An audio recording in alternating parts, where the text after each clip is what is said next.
Muito bom dia, muito obrigado pela presença. Estamos aguardando a entrada de toda a audiência que se encontra na sala de espera. Muito em breve já iniciaremos o nosso webinar. Inteligência Artificial e Publicações Científicas, Oportunidades e Desafios. Aguardem comigo alguns segundos, enquanto os demais vão ingressando na sala principal. Só um momento.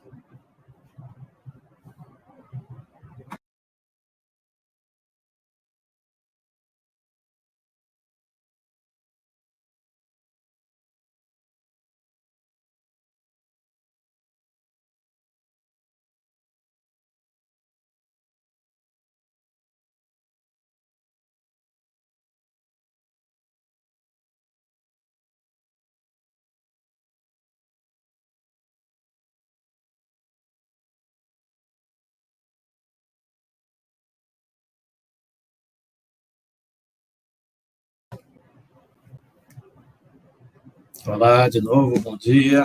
Aqueles que estão ingressando nesse momento, mais uma vez, vamos aguardar apenas mais alguns segundos até que todos possam ingressar na sala principal do webinar.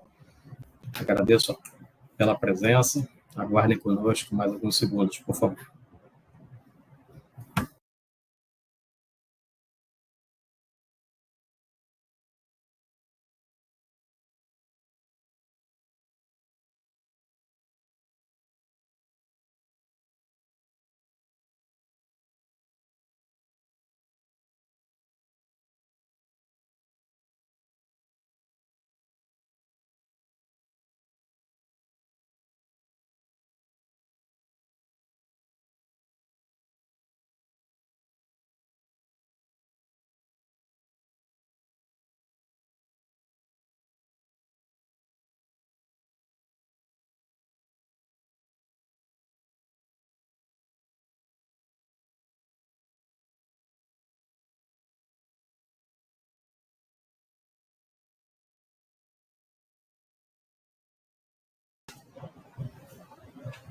Olá, muito bom dia. Em 20 segundos iniciaremos o nosso webinar, apenas aguardando todos ingressarem na sala principal.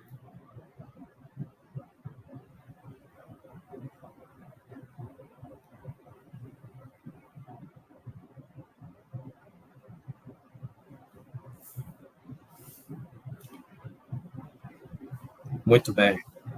De novo, nossas boas-vindas a esse nosso webinar, Inteligência Artificial e Publicações Científicas, Oportunidades e Desafios do Setor Acadêmico. Alguns avisos iniciais enquanto aguardamos mais pessoas ingressarem na sala principal. Vocês poderão enviar suas perguntas na aba PIR, que vocês veem na sua tela, perguntas e respostas. Ali vocês poderão colocar ao longo de todo o evento suas perguntas e, ao final, nós iremos iniciar as respostas. Ao final do webinar, todos receberão a gravação, o link para a gravação e os slides que forem apresentados. E fiquem à vontade, então, em colocar suas perguntas na seção PIR, que vocês veem na aba à sua direita.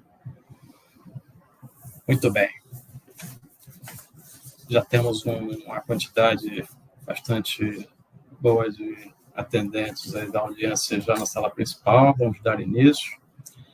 De novo, as nossas boas-vindas. É um prazer enorme estar com vocês. Meu nome é Dante Cid, sou responsável na Elsevier pela área de Relações Acadêmicas pela América Latina. E tenho o prazer enorme de trazer esses panelistas distinguidos para nosso debate sobre inteligência artificial, publicações científicas, oportunidades e desafios no setor acadêmico. Tenho a honra de ter aqui como panelistas o Dr. Kleber Zanquetin, professor associado do Centro de Informática da Universidade Federal de Pernambuco.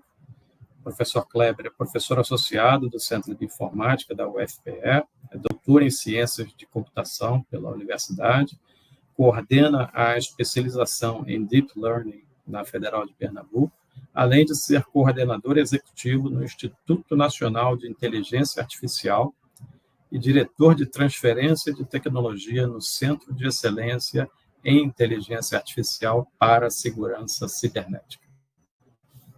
Temos conosco também a doutora Luciana Mara Silva, bibliotecária da Universidade do Estado de Santa Catarina, doutora em Ciência da Informação pela Universidade Federal de Santa Catarina, atua hoje como bibliotecária e docente na Universidade do Estado de Santa Catarina e na Academia de Polícia Militar da Trindade. Integra a Comissão Brasileira de Direitos Autorais e Acesso Aberto da Federação Brasileira de Associações de Bibliotecários, a FEBAB, e suas linhas de pesquisa incluem gestão da informação, ciência aberta, repositórios institucionais, repositórios de dados, metodologia científica e inteligência artificial aplicada à pesquisa. E, finalmente, Dr. Gustavo Monerá. Gustavo é editor sênior do grupo The Lancet, trabalhando nas revistas The Lancet Global Health e The Lancet Digital Health. Ele obteve seu PhD pela Universidade Federal do Rio de Janeiro, com parte de sua pesquisa realizada na Universidade de Bonn, Alemanha. Antes de sua atual posição, Gustavo pesquisou medicina de precisão e novas tecnologias para doenças crônicas e envelhecimento. Seus interesses atuais incluem o potencial das tecnologias digitais, como inteligência artificial, e novos dispositivos para melhorar o bem-estar no contexto de doenças não transmissíveis, sistemas de saúde e saúde global da população. Muito bem, como vimos, então, painel extremamente bem equipado para debatermos esses temas tão relevantes, essa tecnologia da inteligência artificial, em particular da inteligência artificial generativa, que vem impactando tantas áreas da sociedade e não diferente na área acadêmica. A fim de dar início ao debate, eu vou compartilhar com a audiência apenas algumas informações gerais para que a gente possa dar um pontapé inicial nessas questões. Inicialmente, apresento aqui a vocês o ranking internacional de volume de publicações científicas em inteligência artificial no mundo. Vocês veem do lado esquerdo o ranking dos principais 25 países, China, Estados Unidos e Índia liderando com uma quantidade massiva, e à direita, removido o gráfico China, Índia e Estados Unidos, simplesmente para que a escala fique um pouco mais legível. Vocês veem aí o Brasil ocupando a 19ª colocação mundial em publicações científicas em IA nos últimos 5 anos, mas 19º não é a nossa posição natural em publicações científicas se levarmos em conta todas as disciplinas. A nossa posição tradicional fica entre 16 e 17, o que significa que, nesse nicho específico, o Brasil está um pouquinho atrás da média mundial em termos de volume de publicações científicas em IA. Em seguida, temos aqui o ranking em volume de publicações em IA das principais universidades brasileiras. Universidade de São Paulo, Universidade de Minas Gerais e, em destaque, a Universidade Federal de Pernambuco. Parabéns, professor Kleber, pela colocação. De novo, é similar à questão das demais disciplinas. A UFPE ocupa uma posição cerca de 8º, mais ou menos, nas publicações gerais, mas em inteligência artificial, claramente, uma posição mais avançada do que a média, demonstrando um enfoque bastante intensivo nessa disciplina em particular. Uma importante questão que nós vamos debater, além do quadro atual das pesquisas brasileiras em IA, é também como isso afeta o setor acadêmico. Nós, como cidadãos, utilizamos plataformas gerais de inteligência artificial, como, por exemplo, o ChatGPT, que eu coloco aqui nesse slide, para consultas de informação geral. São excelentes ferramentas para sumarização, para resumo, para sugestão. Mas quando nós vamos para a área acadêmica, uma diferença principal que nós queremos debater hoje é a necessidade de maior confiabilidade dos resultados e transparência das fontes utilizadas para essas respostas. Vocês veem uma pergunta que eu fiz, geral, para o ChatGPT, qual a importância da inteligência artificial para o trabalho bibliotecário? À esquerda, vocês veem a resposta do ChatGPT e à direita, vocês veem a resposta do ScienceDirect AI, a plataforma profissional. Vocês veem que uma diferença que salta aos olhos é que no ChatGPT você nem sempre encontra referências para respaldar a resposta que ele está dando. Você não necessariamente sabe de que origem vem essa informação. Enquanto que nas plataformas profissionais, você claramente tem links para referência nos conteúdos, inclusive artigos científicos com possibilidade de comparativo desses resultados, para que você possa respaldar formalmente esse posicionamento, essa informação que você está tomando. Então, um item principal do nosso debate hoje é exatamente quais os impactos da inteligência artificial na sociedade em geral, mas, em particular, que diferenças isso traz para o debate e para o meio acadêmico especificamente. Muito bem, são essas informações iniciais e eu gostaria de iniciar o debate convidando o Gustavo Monerato para iniciar as perguntas. Gustavo, por favor.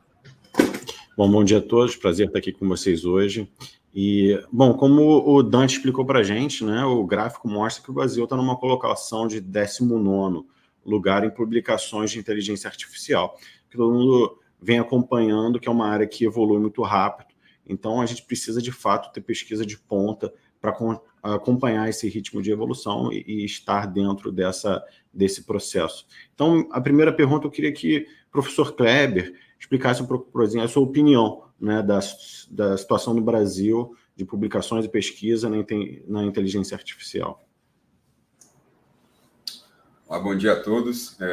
Primeiro, eu gostaria de agradecer o convite e também satisfação aqui estar conversando com vocês sobre esse tema que é extremamente relevante e importante para o avanço da ciência.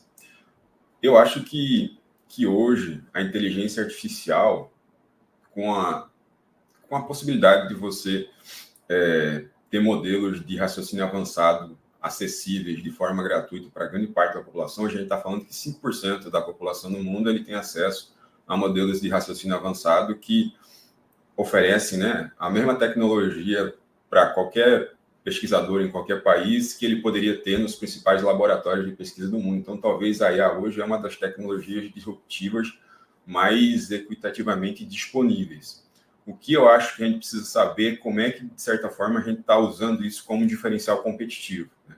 Hoje em dia, você tem a possibilidade de utilizar esse tipo de tecnologia para geração de ideias, fazer uma coleta de informação, uma agregação de resultados, como um parceiro de programação para desenvolver pesquisas, como geração de análises para poder encontrar insights e também como uma forma de você publicar e também tornar mais acessível e transparente esses resultados, porque no final das contas a gente precisa popularizar o acesso ao conhecimento e talvez essa também seja uma ferramenta interessante para a gente conseguir fazer isso. O que talvez a gente esteja tendo dificuldades é em como é que a gente capacita os profissionais para se beneficiarem dessa tecnologia e não utilizarem isso também como uma ferramenta que seja nociva para o ecossistema de pesquisa como um todo.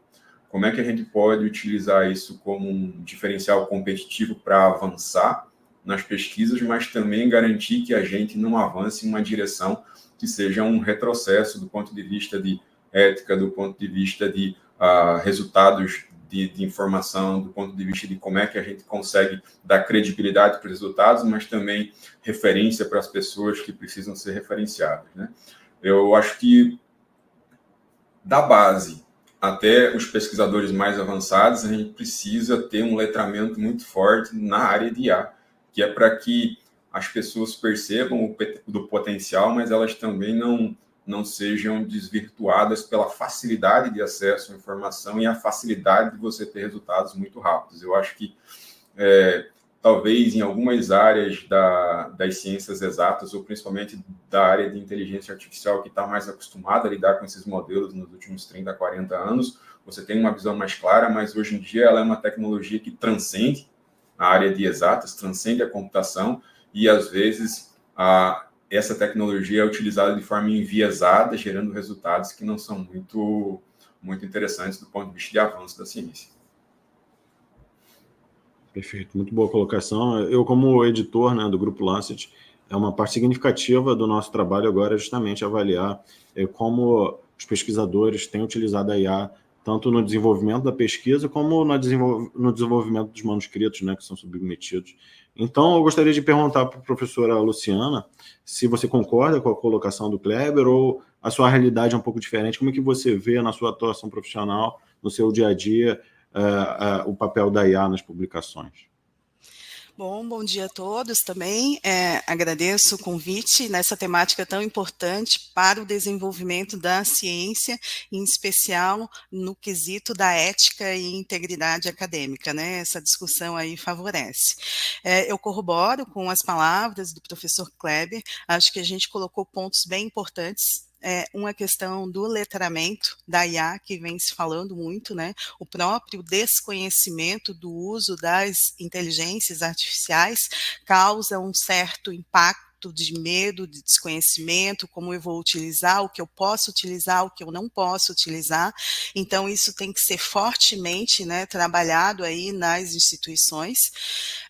Vejo também a questão de políticas e diretrizes firmes, né, do uso responsivo e ético da inteligência artificial, e aí eu acho que estamos iniciando nesse quesito, e aí há uma certa igualdade, inclusive em várias instituições que eu tenho trocado aqui informações, das instituições ainda estarem construindo aí as suas diretrizes e os seus regramentos. Isso a gente já tem um avanço mais claro no sentido dos periódicos científicos, das editoras e das publicações, né? Então hoje já é ponto facultativo que a IA ela não pode ser autora de nenhuma publicação, e isso já é um avanço, mas eu creio que essas pesquisas, essas evoluções de pesquisa da inteligência artificial, elas são necessárias e vão evoluir, principalmente assim em rede colaborativa também, em determinadas culturas e regiões, de como fazer o bom uso da inteligência artificial. Então, a gente já tem diversos artigos na prática de como utilizar no meio acadêmico, mas a gente ainda precisa avançar nesse aspecto, principalmente assim, né, a IA não só na questão da geração de conteúdo, mas o que fazer com ele, né, qual é o papel da criticidade inerente aí à pesquisa, ao pesquisador, de checar essas fontes que são geradas pela inteligência artificial. E aí o Dante nos colocou alguns fatos ali bem importantes no início da apresentação, e que entra nesse quesito do letramento, né? Então, assim, a inteligência artificial, a gente teve o boom ali em 2022, iniciamos o semestre e agora tem uma inteligência artificial, todo mundo vai utilizar, alunos, de que forma que isso vai ser moldado. Mas, justamente, essa capacidade de treinamento, de expertise, de um corpo técnico, né, que possa estar entregando isso em suas instituições. E todo esse discurso que nós estamos fazendo em rede favorece aí algo mais concreto e sólido. Perfeito. Obrigado, Luciano. Gostaria só de pedir, então, para o Dante complementar com a opinião dele sobre essa parte de publicação e IA. Obrigado, Gustavo. A professora Kleber e a professora Luciana colocaram pontos bastante relevantes. Eu diria que um que permeou as duas falas foi a questão do letramento dos cidadãos em inteligência artificial. E isso me traz a lembrança de que, um pouco antes da pandemia, creio que foi em 2018, nós fizemos um levantamento para ver naquela época, vocês lembram ali, ainda não havia IA generativa lançada, né? Ainda não havia ChatGPT, era o estudo científico da IA mais geral. E nesse levantamento, claramente, China, Estados Unidos, alguns países da Europa já haviam emitido suas estratégias nacionais em inteligência artificial. E aí você vê a diferença no resultado, que dentro dessas estratégias havia uma intensificação das pesquisas na área. Vocês viram o resultado quantitativo, China, Estados Unidos, como estão bastante descolados dos demais países. E na época não havia, nos outros países, especialmente no sul global, não havia nenhum esboço de estratégia.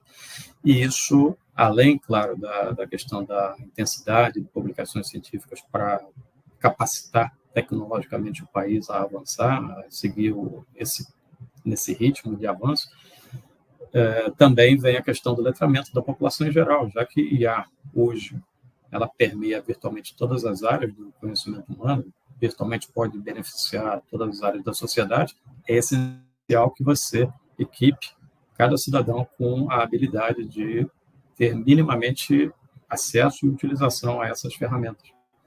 Então, concordo que a questão do letramento é um item principal, e aí já vem o enfoque na próxima pergunta, né? Desses desafios, o letramento é um deles, quais desafios, principalmente, Luciana e Kleber enxergam para os próximos passos do Brasil nessas áreas? O que você diria, Luciana? Acho que é uma excelente pergunta, que todos estamos nos perguntando, inclusive, né, para caminhar e ultrapassar esses desafios. A integridade acadêmica é uma questão. Eu acho que a preservação da agência humana também é muito importante, né? Como eu mencionei ali, a autoria, o intelecto é inerente ao ser humano, ao pesquisador, então a IA ela não vai ser autora, então a gente não pode passar responsabilidades de pesquisa para a IA, né? Sempre ver a IA como uma ferramenta de assessoria que vai dar celeridade a alguns processos da pesquisa. Isso é bem importante. A questão do plágio, né, a integridade acadêmica, eu acho que isso também precisa ser reverberado nas instituições, junto aos seus pares, junto principalmente aí aos nossos estudantes, com a questão da inteligência artificial, essa criticidade, esse conhecimento, né, para que não gere a questão de direitos autorais e toda essa questão do plágio, isso é muito importante.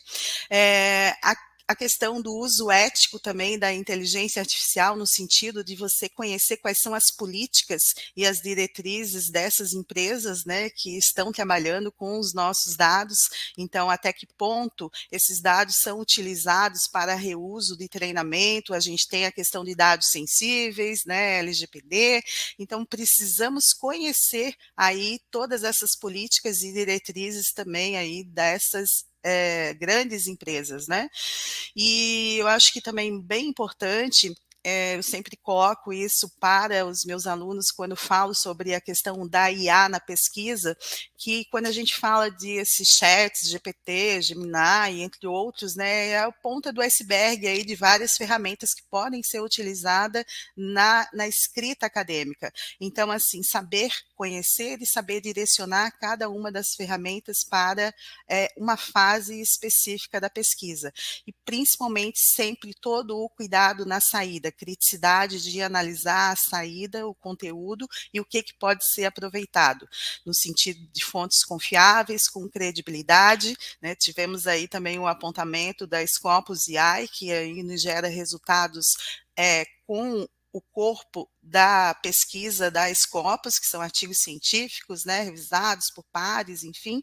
Então, a gente precisa trabalhar muito essa criticidade na saída das informações. Acho que todo esse conjunto vai favorecer a celeridade nas pesquisas, maior número de publicações, mais pesquisas confiáveis, né, e com credibilidade.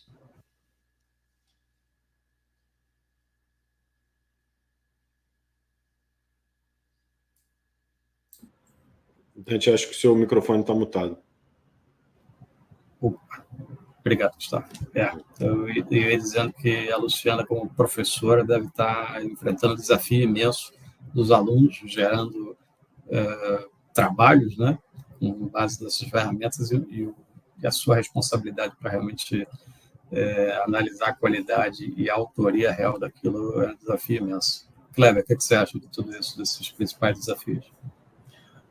Eu acho que a Luciana ela foi perfeita. Eu acho que o que tem me preocupado bastante na evolução, né, não só como o avanço da tecnologia, mas como a gente vai formar as pessoas para se beneficiarem dessa tecnologia. Eu acho que um dos grandes desafios que a gente está enfrentando agora é como a gente vai formar os novos cientistas, os novos pesquisadores, os novos desenvolvedores de tecnologia. Por quê? Porque a aquisição do conhecimento, ela é uma atividade que exige esforço, né? Então, para você adquirir conhecimento e consolidar esse conhecimento, é uma atividade que exige esforço intelectual e dedicação de tempo. O que eu tenho percebido é que, às vezes, a gente está num paradoxo de duas ilusões, né? A primeira ilusão é a ilusão da detecção, né? O professor, ele, de alguma forma, ele tem a ilusão de que ele consegue perceber quando o aluno está desenvolvendo um texto que é um texto gerado de forma sintética, de forma artificial, usando uma ferramenta. Isso, hoje em dia, eu diria que é extremamente difícil. As principais ferramentas de detecção, elas têm um falso positivo muito alto. Mas talvez não é nem esse o ponto, porque a ferramenta deveria ser utilizada como um aliado na formação desse pesquisador e não necessariamente como uma forma de você banir ela do ensino. Mas aí, do outro lado, me preocupa também a questão da ilusão do conhecimento, né? O conhecimento ilusório que o aluno tem na medida que ele consegue responder as perguntas com o suporte de uma ferramenta dessas, quando, na verdade, ele não adquiriu a consciência, não adquiriu os insights ou a forma de manipular essa informação proativa dentro da atividade dele, e ele acha que ele está preparado. Então, eu acho que a gente, de certa forma, está vivendo esses dois paradoxos. Como é que eu consigo mostrar para o professor que aquilo, de certa forma, é uma ferramenta que ele pode utilizar como um meio de gerar conhecimento novo, e como é que o aluno se beneficia disso sem usar isso como se fosse uma muleta, né? Então, eu acho que o papel central aqui do professor é talvez voltar a algumas casas na forma de ensino que a gente tinha há alguns séculos, que era o tutor direcionar o aluno a questionar os conhecimentos que ele está adquirindo e como é que ele consegue direcionar isso como uma forma de geração de conhecimento. Só que, de certa forma, a gente também não prepara os nossos professores para isso e a gente não está se beneficiando. Então, eu acho que esse talvez seja um dos grandes paradoxos que a gente tem vivido hoje em dia. Como é que a gente consegue transformar a inteligência artificial em uma ferramenta que ela é complementar ao processo de ensino, né?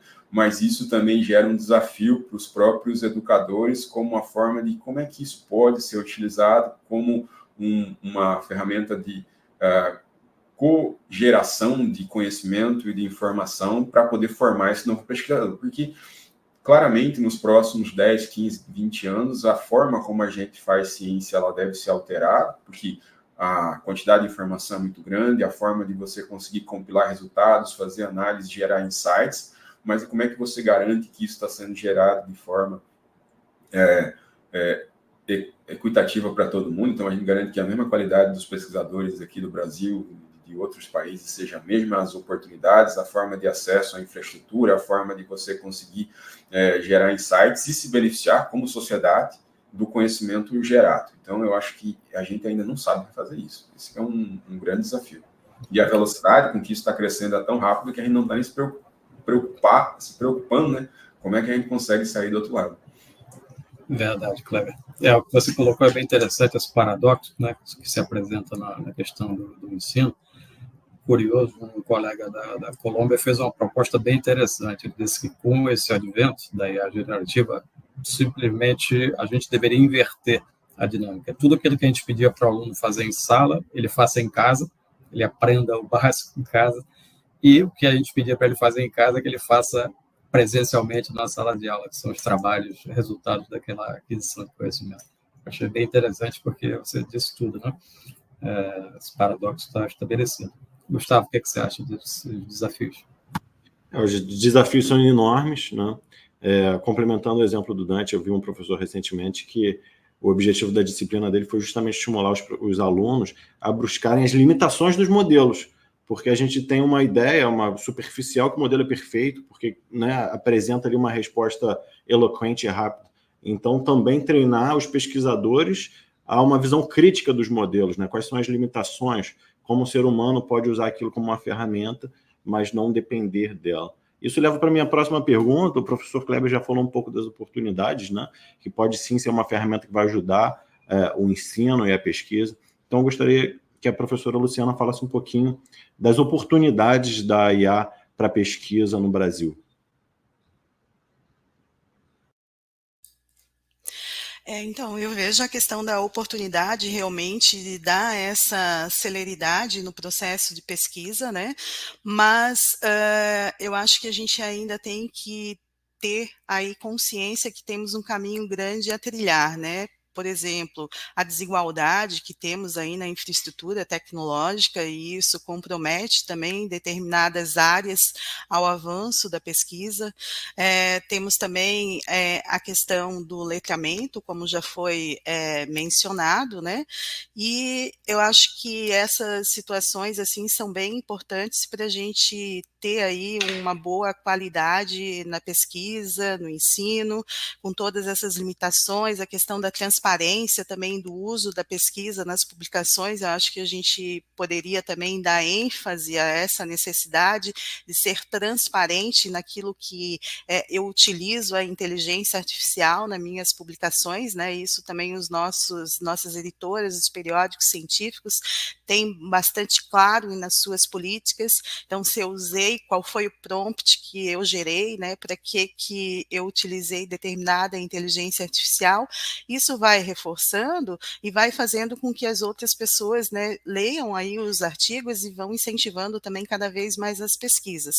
Uma questão que eu acho que é importante colocar também, como a gente fala muito da oportunidade, nessa celeridade dos processos, né, mas a gente também tem aí uma grande quantidade de artigos que estão sendo retratados também pelo uso indevido da inteligência artificial, né? Então, vários noticiários no dia a dia nos colocam essa situação, e aí não só em artigos científicos, mas também no dia a dia. Recentemente aqui teve uma publicação do TJ de Santa Catarina sobre um caso que teve que ser retratado, que o advogado utilizou jurisprudências que o ChatGPT alucinou, né, numa determinada tarefa, e isso causou diversos prejuízos e implicações, né? Então, eu vejo também como oportunidade esse olhar para que especialistas comecem a criar tecnologias também e ferramentas em prol dessas investigações. Ontem eu estava lendo também que um pesquisador laboratório da Unicamp criou ali uma ferramenta para detectar imagens fraudulentas que não são verdadeiras. Então, todo esse viés que a gente tem aí de questões que a gente está discutindo, que a gente está pensando e que ainda não estão claras, eu acho que são grandes oportunidades de pesquisa e avanço para o benefício global. Perfeito, muito obrigado, Luciana. Eu acho que exatamente por aí entender as oportunidades também, das limitações dos modelos também são oportunidades de pesquisa. Então, eu gostaria de perguntar para o professor Kleber se o senhor pensa dessa forma, se você gostaria de complementar de alguma maneira essa visão. Obrigado.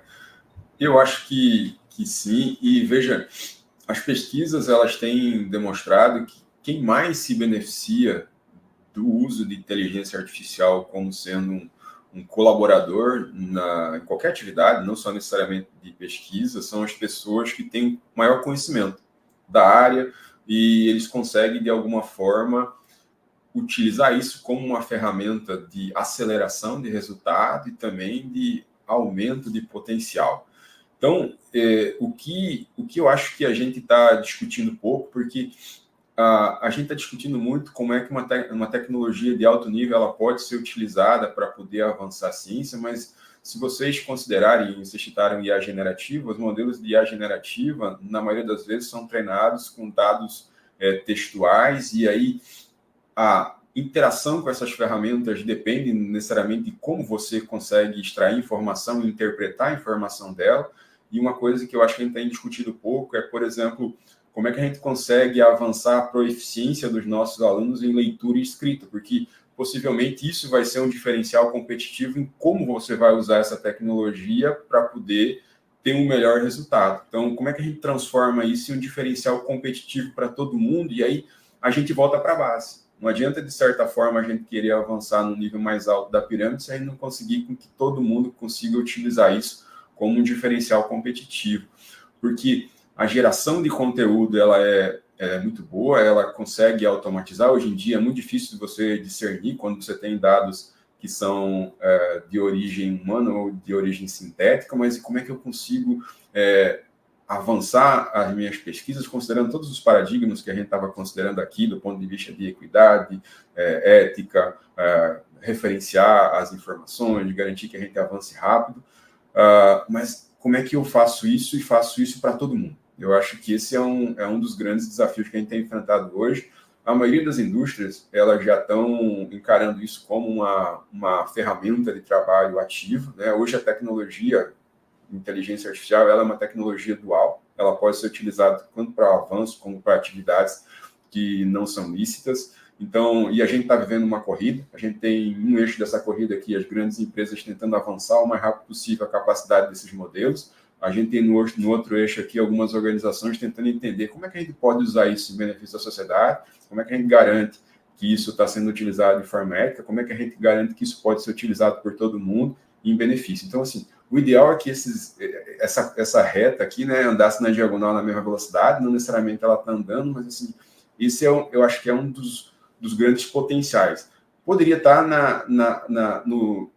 na casinha de desafio, mas eu acho que isso é potencialidade. Então, eu acho que quando a gente encarar isso como uma oportunidade, a gente vai conseguir avançar mais rápido como sociedade. Muito bom, Cleber, obrigado.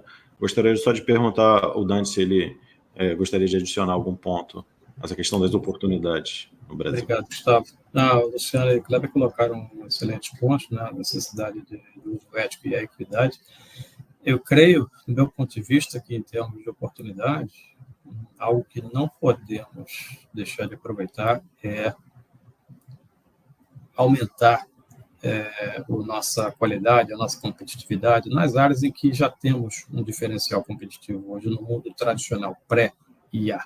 Então, se o Brasil hoje tem o destaque na área de agricultura, na área de materiais, na área de saúde, eu acho que temos que garantir que não perdemos esta competitividade internacional para outros países utilizando a IA. Então, realmente é o carro que não podemos perder a carona. E isso nos traz, né? Eu sei que o grupo já falou bastante de questões éticas, e isso permeia todo o debate de IA, né? É sempre uma dualidade, oportunidade e desafio, mas a ética permeou a maior parte das falas. A gente tem espaço para mais uma pergunta para os palestrantes, antes que a gente entre rapidamente para as perguntas da audiência, que eu estou vendo que já estão se acumulando, e o nosso tempo vai ser um dos nossos desafios. Então, eu gostaria de perguntar rapidamente para a Luciana, em termos da questão da ética, que destaque você daria a essa questão da IA? Dante, se possível, repetir a pergunta, que o áudio aqui para mim falhou, por gentileza. Desculpe, Luciana. Sei que você já falou várias questões do problema da ética no uso da IA, mas agora, resumindo, qual seria o principal destaque do desafio ético e o que você vê como possível solução? Ficou claro para você? Eu sei que seu áudio está... Sim. Está travando um pouco, mas eu acho que é mais ou menos na linha de como garantir a ética e a integridade acadêmica aí nas pesquisas, né? Queria até complementar na fala anterior sobre a questão da legitimidade da pesquisa. Eu acho que também a gente está caminhando, né, para isso, onde muitas instituições, agências de fomento, a própria CAPES, por exemplo, recomendando aí aos pesquisadores para que depositem os seus dados de pesquisa em repositórios de dados, né, para que isso seja transparente. Isso também nos dá um certo respaldo, né, e legalidade no uso dos dados aí da pesquisa, mesmo que seja com a auxílio e o apoio, né, da IA como uma ferramenta de apoio e auxílio na pesquisa. Eu acho que toda essa questão da ética, integridade acadêmica perpassa aí por alguns pontos que a gente já falou também, né, mas eu acho que deixando bem claro, a questão de ter diretrizes claras de políticas em suas instituições de ensino, que são permeadas por políticas macros, né, a nível do Brasil. Isso, então, ainda está se construindo, né? Aqui na minha universidade, por exemplo, criou-se um comitê de ética em pesquisa, qual eu faço parte, para que a gente comece a trabalhar aí todas essas instâncias de aplicação da inteligência artificial e depois possa traduzir isso numa resolução, numa política. A nível de Estado, aqui em Santa Catarina, também estou fazendo parte da discussão de um grupo, junto com todas as áreas e tecnologias, que também está permeando aí os pontos, as principais diretrizes nessa condução.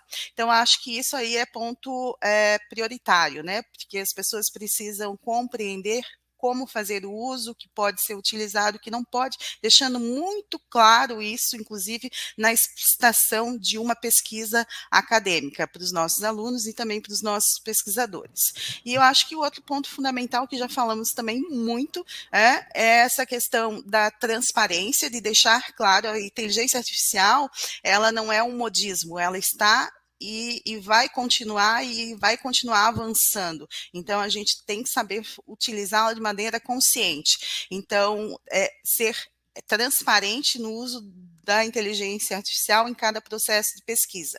E o fundamental, a questão do letramento, do treinamento, para todos os nossos membros da comunidade acadêmica, incluindo pesquisadores, alunos, para que a gente possa saber utilizar, conhecer, ter a capacidade de saber quando a inteligência artificial está alucinando dados, a gente ter a capacidade de trabalhar também com esse ponto de interrogação na questão de viés algoritmos, né, que isso também é possível no uso da inteligência artificial, para que a gente possa ter resultados de pesquisas precisos com a criticidade humana. Obrigado, Luciana. Pontos muito relevantes, e já aparece, inclusive, na pergunta da audiência, essa questão que, rapidamente, logo após as colocações do professor Kleber, a gente já vai para as perguntas da audiência. Kleber, o que você diria, então, em relação à ética? Qual o grande resumo da obra que você faria? Eu acho que é bem curioso, né? A gente está discutindo aqui como isso pode ser avançado e em relação a como isso pode ser feito de uma forma ética, transparente e responsável, né? Mas na mesma medida a gente está utilizando modelos que muitas vezes são treinados com dados que não têm seus direitos autorais para serem utilizados como fonte de referência, né? Então eu acho que é um problema complexo. Eu não acho que necessariamente a inteligência artificial ela é um capítulo diferente do que a gente tem do ponto de vista de evolução científica. Eu participei de vários grupos de discussão na época que a gente estava falando sobre regulação de IA, um deles era do Ministério Público Federal, e uma das coisas que a gente estava conversando lá é que, assim, a gente já tem tecnologias que elas são duais na sociedade, então, por exemplo, pode ter efeitos benéficos e maléficos, então, por exemplo, energia atômica, engenharia genética. Então, de certa forma, o que a gente precisa fazer, como o Luciano estava comentando, quais são os pilares base aqui do desenvolvimento, como a gente pode usar isso para avançar a sociedade, mas também garantir que a gente avance não só de forma sustentável, mas também de uma maneira que seja responsável. Então, eu acho que a gente precisa criar esses paradigmas em todas as cadeias dessa pirâmide, né? Desde o desenvolvimento dos modelos até a utilização, e aí não me interprete mal do ponto de vista de que eu acho que não deveria ser pesquisada, eu acho que a ciência ela tem que ser avançada, mas uma coisa que é ponto pacífico é que a gente precisa, antes de começar fazer qualquer avanço que seja prejudicial, tentar entender quais são as bases desse avanço e como é que a gente consegue fazer isso de uma maneira que todo mundo esteja confortável. Então, eu acho que precisa ter um conjunto de freios e, né, como é que o pessoal do direito fala, de medidas e contrapesos, né, de como é que você garante isso. E eu acho que é necessário, porque a tecnologia está cada vez mais presente na vida de todo mundo. Então, hoje em dia, nós somos dependentes de muitos sistemas de automação que tomam decisões com base em inteligência artificial e elas não são transparentes. Então, eu acho que e um dos desafios que a gente tem no Instituto Nacional de Inteligência Artificial é como é que a gente consegue desenvolver pesquisas e desenvolver tecnologia que vai chegar ao usuário final de forma responsável. Eu acho que a velocidade com que a gente está discutindo não facilita isso, não acho que a gente tem como diminuir a velocidade, mas eu acho que precisa avançar do ponto de vista de discussão. Então, não é só porque a gente não está discutindo que o problema não existe. Então, quanto antes a gente discutir, mais fácil de a gente chegar a algum acordo. Obrigado, Kleber. É muito interessante, né? Você colocou a questão da ética nos direitos autorais, a Luciana colocou da transparência e, na verdade, temos um projeto de lei no Congresso Nacional tentando regulamentar tudo isso. Passou no Senado e agora se encontra na Câmara. E há uma pressão imensa de alguns atores para que isso seja completamente desregulamentado. E, na verdade, o projeto de lei que está lá no texto atual traz essas regulações, como vocês estão sugerindo, proteção ao setor criativo, direitos autorais, transparência e lisura e controle ético, e vamos torcer para que ele seja aprovado na forma como está e não retirando todas essas amarras, como há uma pressão imensa para acontecer. Mas, nos 15 minutos finais, vamos ter um desafio maior aqui de conseguir todas as perguntas da audiência. Eu acho que talvez seja para que a gente possa atender mais perguntas, eu vou selecionar um de vocês para responder cada uma delas, mas, por favor, os demais fiquem à vontade, caso queiram complementar alguma coisa. A primeira que eu tenho aqui, eu acho que é mais adequada para o Gustavo. O Rafael Moraes pergunta: professores, vocês consideram que o papel dos revisores das revistas científicas se torna ainda mais complexo em um cenário de crescente uso de IA generativa por autores? Luciana falou bastante disso, o Kleber falou, mas Gustavo, você como editor da Lancet, acho que tem uma posição privilegiada para falar a respeito, por favor. Bom, muito obrigado pela pergunta. Realmente, está se tornando cada vez mais difícil. Não acredito que seja o papel do revisor avaliar se, de fato, alguma tecnologia de IA foi utilizada de forma errada ou antiética, né? Os editores e a própria integridade das revistas têm tentado fazer esse papel, mas é lógico que os revisores podem contribuir muito com isso. A gente escreveu um editorial recentemente pelo Grupo Lancet sobre o papel da IA no processo de peer review. A gente acredita que nenhuma tecnologia vai substituir essa visão de expertise e de perspectiva local, por exemplo. No Grupo Lancet, quando a gente recebe, por exemplo, uma pesquisa sobre o cenário brasileiro, obrigatoriamente a gente vai convidar revisores do Brasil, porque tem uma visão local, né, que a tecnologia de IA não vai retratar essa visão local de expertise e características peculiares. Enfim, mas a gente acredita que sim, a IA possa ajudar o trabalho dos revisores. No entanto, é proibido atualmente você colocar os dados tanto do artigo como da sua própria revisão como peer reviewer, né? Porque isso pode ferir questão de propriedade de dados, né? Autorais. Então, atualmente, as revistas estão se preparando para isso, para tentar avaliar o que foi feito com o IA, se os autores não informarem, e a gente pede que os revisores não utilizem IA, porque pode comprometer a segurança dos dados. Perfeito, Gustavo. Não é pequena a tarefa de revista para filtrar essa qualidade, né?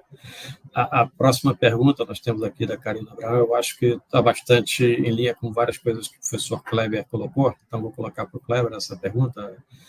Karina nos pergunta: qual orientação vocês dariam para cientistas que não são da área de exatas e IA, especificamente, já em posições acadêmicas, desenvolverem o letramento acadêmico para si próprio e, com isso, para seus próprios pós-graduandos? Cleber. Obrigado. É uma excelente pergunta. Eu levo sempre essa pergunta quando me perguntam o que a EA vai alterar, né, em qualquer uma das atividades. Eu acho que talvez a resposta vá na direção o que ela não muda. Eu acho que, assim, desculpa. Ela é uma ferramenta que acelera, ela é uma ferramenta que permite você agregar informação, ela é uma ferramenta que permite você gerar insights interessantes, ela é uma ferramenta de automação muito grande.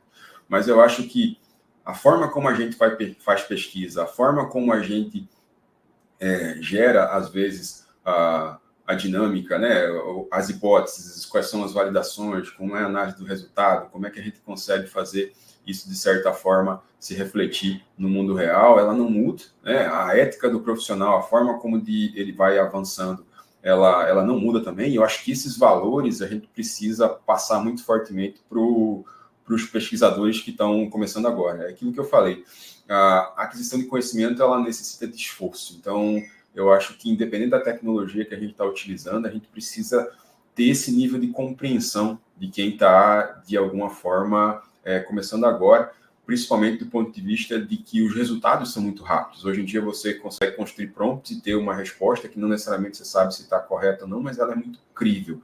Eu acho que mais pior do que necessariamente o erro da IA é que ela, às vezes, lhe faz acreditar que ela está certa.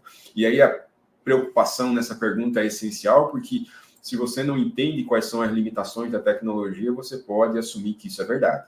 Então, eu acho que hoje em dia, o que a gente precisa é que as pessoas que estão utilizando essa tecnologia, é óbvio que a gente não pode exigir que todo mundo seja um cientista de inteligência artificial da computação, mas ela precisa ter uma noção muito clara de quais são os limites, e eles existem, né? E como é que a gente pode superar esses limites para evitar que você comece a perpetuar aí, erros em desenvolvimento tecnológico, porque a ciência é construída em cima de avanços, né? Se a gente começar a avançar em situações que não estão corretas, a gente vai ter um retrocesso do ponto de vista de desenvolvimento tecnológico. Essa é uma preocupação que eu tenho também. Mas eu acho que a ideia tem que entender exatamente o que é que está acontecendo e como é que a tecnologia funciona e quais são as limitações. Perfeito, Kleber. É realmente essencial na construção do conhecimento científico que a base seja sólida, né? Se você constrói novo conhecimento em cima de bases falsas, o futuro seria tenebroso, realmente. Acelerando um pouquinho para as perguntas, professora Luciana, Patrícia Martinelli nos pergunta, uma dúvida, o uso de IA para buscar insights, etc., podem ser encampados pela IA? Como fica essa questão de segurança dos dados? Eu lembro que você colocou bastante da questão do trabalho, criação do trabalho dos alunos sendo feito com uso de ferramentas e a própria questão da transparência dos dados. O que você nos diria sobre isso, Luciana? É uma excelente pergunta e isso também é questionado dia a dia aqui pelos nossos acadêmicos, né? Como eu mencionei, a pesquisa tem várias fases, né? Uma fase, inclusive, que é a de concepção, onde você vai formular os objetivos da pesquisa, a problemática. Para isso, você precisa ter insights de pesquisa. Eu acho que sim, o uso da inteligência artificial com prompt adequado, ele pode nos auxiliar a incrementar essa criatividade, inclusive, de fazer uso da pesquisa em diversos vieses, em diversos assuntos, tá? Eu acho que essa primeira parte, onde a gente tem que fazer um overview de tudo que tem disponível sobre a temática, para refinar e lapidar aí os nossos temas e objetivos, acho que a inteligência artificial cumpre um bom papel, inclusive, não aí falando diretamente também só sobre o ChatGPT, mas outras ferramentas que a gente tem, né, que poderia estar citando, Elist, Science Spice, entre outras, que nos ajudam aí a fazer um grande levantamento e já com como se fosse aí um pré-fichamento de aspectos de metodologia, de resumo e etc., sempre dado, né, claro, a responsabilidade de conferir, né, com criticidade essa informação. Então, acho que isso é excelente para dar esses insights e essa celeridade. Agora, quando a gente parte para a coleta de dados, depois de fazer o desenho da pesquisa, eu acho que é importante, continua sendo muito importante, a formação de uma estratégia de busca bem definida e para irmos em fontes como confiáveis, de editoras confiáveis, de artigos revisados por pares, e aí sim essa criticidade na questão dos dados que eu vou utilizar para fazer análise da minha pesquisa e construir aí os resultados também né, dessa minha pesquisa. Então, acho que são fases, por isso que a gente precisa conhecer a ferramenta, precisa conhecer quais são as potencialidades de uso de cada ferramenta e em qual fase da pesquisa eu posso direcionar. Eu costumo fazer as minhas disciplinas de metodologia da pesquisa, onde o aluno tem que fazer um projeto de pesquisa, toda a parte conceitual da estruturação, dos métodos e teorias científicas e construção, eu vou agregando aí várias ferramentas de inteligência artificial junto com os alunos e, inclusive, para que a gente debata o que está alucinando ou que não pode ser utilizado de forma coletiva mesmo em sala de aula. Então, acho que isso também é bem importante. Obrigado, Luciano, perfeito. E, inclusive, tem um vínculo aqui com a próxima pergunta. Minhas desculpas à audiência, não vamos conseguir responder a todas, mas essa aqui acho que tem bastante afinidade com a atividade do Gustavo. É uma pergunta que vocês já falaram rapidamente nas suas falas, mas talvez o Gustavo possa colocar de maneira bem explícita aqui. A Monique Terra nos pergunta: existe uma regulamentação para o uso de IAs em trabalhos científicos em relação a plágio ou a própria utilização dessa ferramenta? O que você nos diz, Gustavo? Perfeita pergunta, muito boa, Monique, obrigado. Bom, todos os grandes grupos de publicação, Elsevier, Nature, Wiley, Plus, todos eles têm criado as políticas do uso da inteligência artificial generativa. Então, tanto no site das revistas como nos grupos de publicação, você pode ter as versões mais atualizadas. Algumas revistas ainda fazem adicionais, por exemplo, o grupo Lancet faz parte da Elsevier e a gente tem algumas regras a mais.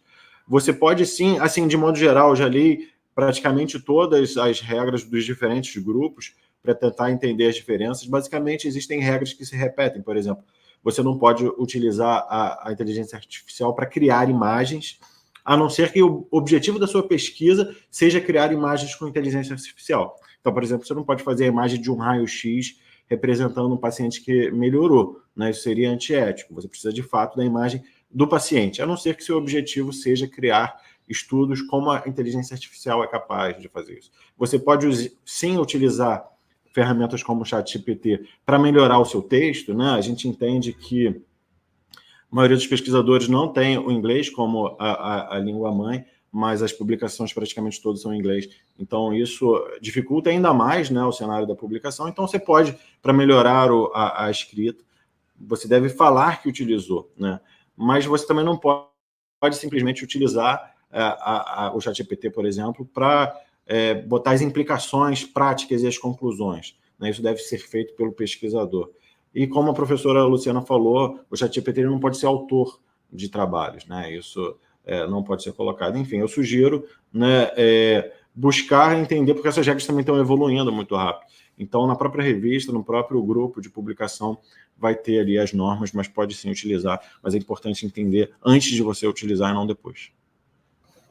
Perfeito, Gustavo, obrigado. Há tantas ótimas perguntas aqui, mas nós temos apenas 3 minutos para encerrar, então eu queria convidar Luciano e Kleber para tentar, em 1 minuto, fazer uma colocação final, deixar uma mensagem para a audiência. Por favor, Kleber.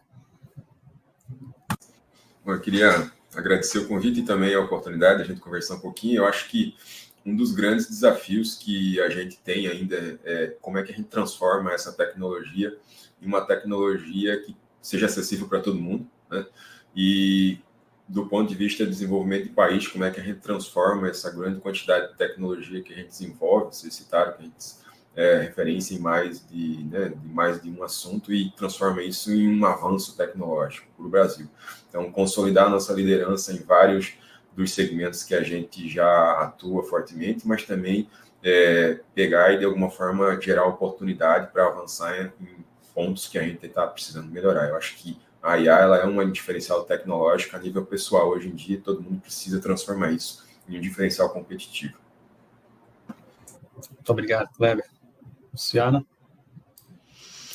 Penso também dessa forma, agradeço aqui a participação, acho que essas conversas e discussões contribuem não só para a escolha de estratégias, né, na nossa pesquisa, mas para a definição da contribuição do conhecimento, construção do saber de forma realmente ética, com o uso da inteligência artificial. Então, é uma necessidade hoje a ferramenta junto aos pesquisadores, mas precisamos ter clareza das suas limitações, dos seus desafios e tirar proveito aí das suas potencialidades. Agradeço.